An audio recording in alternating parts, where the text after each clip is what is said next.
หนูแลแมวหลาดความใจตัวคือปล่อยสั่งร้องทอมพี่น้องเขาเมื่อในมีปล่อยสั่งร้องอ่อนกันกะกูก็คณะในปล่อยสั่งร้องเขาในหนังหือมันปกติคือนั่นเขาข่าวอ่อนกันเก็บเงินกันเชียวแลเฮ็ดปลาตั้งปานเก่าปานใหม่เขาออดตีห้องปลาตั้งนางเสียงหนุ่มเสอาลูปนนั่นแต่ปล่อยวันเขาได้ขึ้นโทนโยมายินข่าวว่าเขาสู้กันเฮวก็ห้องตั้งบอกกามานำปีใจว่ามืออาลูเห็นแล้วนะพวกนั้นได้คึกทวนเฮวเนาะกล้วยกะหาซ้ำเตเอาเงินตีไรกะใจกะใจในปางป่วยล่ะกุมกะให้กะการกูวันต่ำมีเงินเฮเปียกมีเงินก็หลุเลยหากูปนกล้วยเอ้ปนยินเสียงกองมองก็เฮาในซ้ำป้อมขยันไหลเอาลงอันปันกันแค่นั้นมาค่ะพี่น้องเขาปล่อยวันเขาได้ขึ้นโทนเอาขาอ่อนหนังหือเตขึ้นนั่นก็เขาคัดใจห้องตั้งกามปานเก่าปานใหม่เห็นนั่นขนาดเนาะเนี่ยไอ้หน่วยเมียวคือถ่อมดีๆนะพวกกะปล่อยป้อนในซึ้งคือหลุเลยมออยู่มอเศร้าคืออย่าเปกะหาเก้าลูกยิงนางสาวปืนแหกะหากวาดเรียนซ้อมกินกอมูซ้อมกินเจ้าเสือนัดกว่าปืนมันนำใจตีมันกว่าปืนขืนในแต่ตื้นอาแก้งอ่ำนี้เฮปอกสัมปวหลัวเอาตื้อตั้งลีมือเปลี่ยนป่วยให้จึงในเหี่ยวในขึงการมันว่าอยู่จังในมีเหมือนเปื้อนได้ซ้ำมาหำใหญ่หำลงให้จึงในแต้มใจลายมันเฮอินหนังเก่าขยุ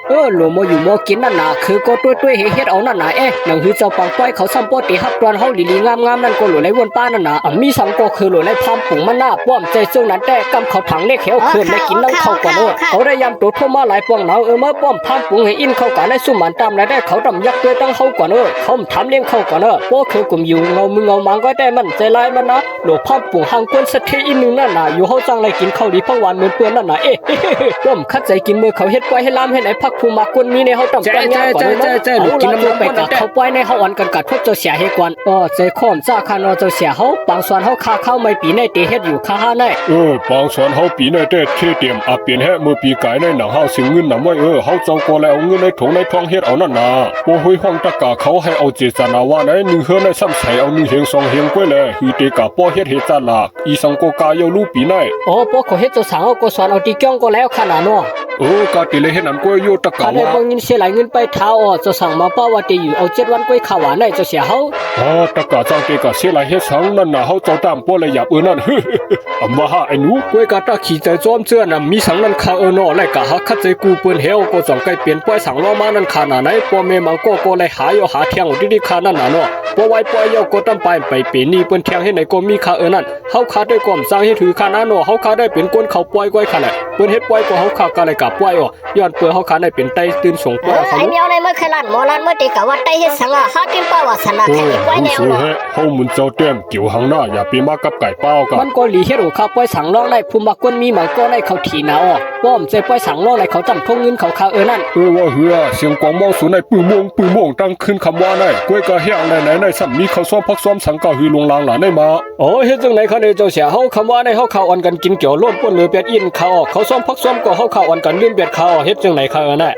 กวนมือเขาหุงพาเฮาข่าวกลุ่มกับห่มโจมอินผังเขาเนาหัวเขาแลต้องเกิดใส่เขาจังได๋ก้อยข่าวเอาลืมเป็ดนั่นขนาดเจ้าเสียเฮาถึงขิงเปิ้นเขาปล่อยโยในมาเสียงกวางเสียงมองป่นโมปึงโมมาหาหลอ่อนกันเนี่ยกาวโยบ่เป็นจังไหนใช่ๆๆเนี่ยกาวว่ากำตันหันสังล้วนเขากาก่อนในตัวในแต่หาเฮ็ดก็กันให้ก่อนกันปวดวันเตมาห้างไกมังหูกันเอากันไหนตัวในแต่ก็ยอดปืนมีปล่อยในหาหลุเลยเขาออกกันนั่นน่ะหาฮิตปล่อยแดมใจเงินหาป้าวาสนาปล่อยหรือว่าจังไหนเนาะว่านั่นล่ะวะมังก็ในเขาบอกว่าเฮว่าฮิตปล่อยว่ามันหือเตกะใจป้าวาสนาปล่อยในเฮาเจอในเฮาขาในตื่นป้าวาสนาคนเกี่ยวซ่องละหากำเต็มตันหันมือเปิ้นเขาปล่อยเฮกันดีกันนายไปปิญญาเส้นได้ไว้เฮกวนลูกขึ้นโทเราเนาะกึ่งตั้งเขาจองยาไว้เจมไกอยู่เตเฮปล่อยวันเฮาในเฮกว่าเฮาอ่อนกันกัดด้วยเขาปล่อยเฮกวนพ้องพี่น้องเขาตึกอ่อนกันด้วยปล่อยในเขาย้อนจองยาหน้าการต่างงานยินคาเนาะสังว่าพี่น้องเขาซื้ออยู่2มือแท้นั้นใครโอนเงินปันพ่อแม่ป้อในซื้อข่าวส่วนแล้วครับโอนเงินส่งถึงเฮือนเขาสังว่าเปลี่ยนในเมืองสู่คาเนาะค่ะไม่ส่งผู้ปัญญาไปกัดตุนไอหน่วยเมียวตั้งบ่ตั้งเสียงค่ะเนาะโซเฮาคาไปผัดกันในเขามีข่าวเงาหลีตีมาผักตอนปันน้องยิงน้องใจปีปานหน้าเอาเขาสังว่าน้องยิงน้องใจเขาสนใจใครเฮ็ดกัดตุนเหมือนซึ่งหนังอันใครเฮ็ดในค่ะเนาะกัดตุนใต้ได้สังกัดตุนสักกัดตุนซากาเสื้อในน้องยิงน้องใจเขากับ10มาเลยค่ะป้อหึงป้อนั้นป้อวันที่13เดือนในค่ะเนาะเขาตีสอนเก่าเขาตีสอนออนไลน์ค่ะเนาะกาเฮ็ดในเขาตีเอา1ก็เลย50,000ก้อยค่ะเขาตีเฮ็ดวิดีโอเฮาก็สอนยาก็ลงปันเดอที่ดีแกมค่ะเนาะยาก็คาดิสันน้องยิงน้องสาวเขาในกลุ่มแพ้น้องยิงน้องสาวเขาเจือนสนใจนั่นใครเขามาเฮ็ดมื้อไหลก็ไรค่ะมื้อใดไปมีเงินมือพุกมือหื้มนั่นก็เงินเดือนไปออกในสังสิงจ้ากันในตรองถามมาอะไรแต่สิค่ะเนาะว่าพ่อมาไหนก็ เขาเฮียนไรเฮียนไรเศร้าสีโซมองค่ะเนาะวิดีโออันเขาสอนในข่าวตีสอนปันให้พวกเข้มให้มันปอเอากาใส่ตื้อไรกำเดียวนั่นค่ะใครลงใน YouTube ไหนใครลงใน TikTok ไหนหาเงินตีไรก็ให้มันไรนั่นค่ะนะเนาะป้อปิงอย่างนึงอันไหนป้อเฮาหมอกาวก็เฮาใจตื้อกะไรตัวโซนั่นค่ะนะสวัสดียินดีต้อนรับเข้าสู่ว่าในซึ่งติดตักถามหาทั้งหลายหลายว่าในซึ่งตักเข้ามาใน TikTok อันเขาเฮ็ดวิดีโอลงในก็ไรค่ะอันนั้นก็ตั้งมาตั้งเพจพวกเขาก็ไรค่ะเนาะตั้งมาในเพจพวกก็ไรค่ะเขาตีใส่ไว้เพจพวกเขาตีซื้อตั้งใจในค่ะเนาะพี่น้องเขาตักถามมาในนั้นเลยค่ะเพจพวกเขาก็ซื้อหุสกอตีมีซึ่งหุสกอตีมีค่ะตีว่าส่วนยังในเขากำเขาตีใส่ไว้ปันเป้าค่ะเนาะอันเกี่ยวกับรองการตู้ในเขาตีเซอร์เขาตีเอา2ลายเหวก็มาส่วนปันพี่น้องเขากะค่ะ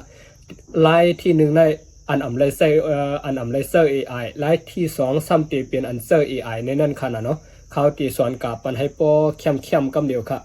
พี่น้องเขาตามหลุมไม่ใจสังค่ะเนาะสังว่าหมอสังว่ามาคือเอาในก็หมอในเอากาลงตีไรก็ไรค่ะเฮาเฮ็ดวิดีโอหังเฮ็ดการ์ตูนหังเซาเก่าให้เป็นของตัวเซาเก่าให้ซึ่งในเฮาก็กาลงก็ไรกำเดียวค่ะเอาค่ะสังว่าสนใจในตักถามมาอะไรค่ะเนาะ